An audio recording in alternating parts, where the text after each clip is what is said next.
News के प्रायोजक हैं doctor Asadullah Khan English medium school और जूनियर कॉलेज सोलापूर। नागपूर शहरातून एक खळबळजनक बातमी समोर आली आहे। यात नागपुरातील एक IPS अधिकाऱ्याविरोधात बलात्काराचा गुन्हा नोंदवण्यात आला असून शहराच्या इमामवाडा पोलीस स्टेशन मध्ये एका महिला डॉक्टरने 30 वर्षीय IPS अधिकाऱ्याविरोधात बलात्काराची तक्रार दिल्यानंतर पोलिसांनी या घटनेचा तपास सुरू केला आहे। पोलिसांकडून मिळालेल्या माहितीप्रमाणे IPS अधिकारी यांनी महिला डॉक्टरची ओळख 2022 मध्ये पहिल्यांदा इंस्टाग्रामच्या माध्यमातून झाली होती। आरोप लागलेला तरुण तेव्हा सिव्हिल सर्व्हिसेसची तयारीच करत होता, तर पीडित महिला नागपुरात MBBS चे शिक्षण घेत होती। दरम्यान इंस्टाग्रामवरील ओळखीनंतर दोघांमध्ये मैत्री निर्माण होऊन भेटीगाठी वाढल्या। त्याच दरम्यान लग्नाचे आश्वासन देऊन तरुणाने वेगवेगळ्या ठिकाणी शारीरिक संबंध ठेवल्याचा आरोप या महिला डॉक्टरने तिच्या तक्रारीत केला आहे।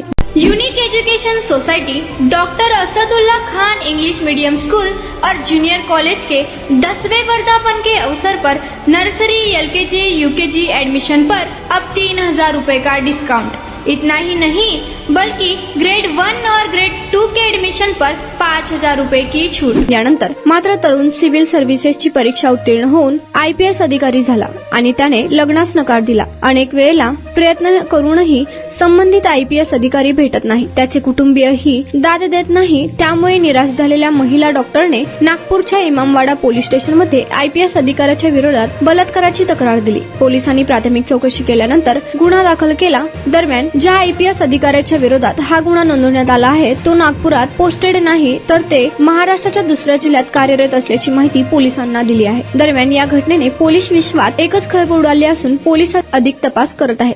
Unique education society doctor Asadullah Khan English medium school और जूनियर कॉलेज के 10वें वर्धापन के अवसर पर नर्सरी LKG UKG एडमिशन पर अब 3000 रुपए का डिस्काउंट। इतना ही नहीं बल्कि ग्रेड 1 और ग्रेड 2 के एडमिशन पर 5000 रुपए की छूट।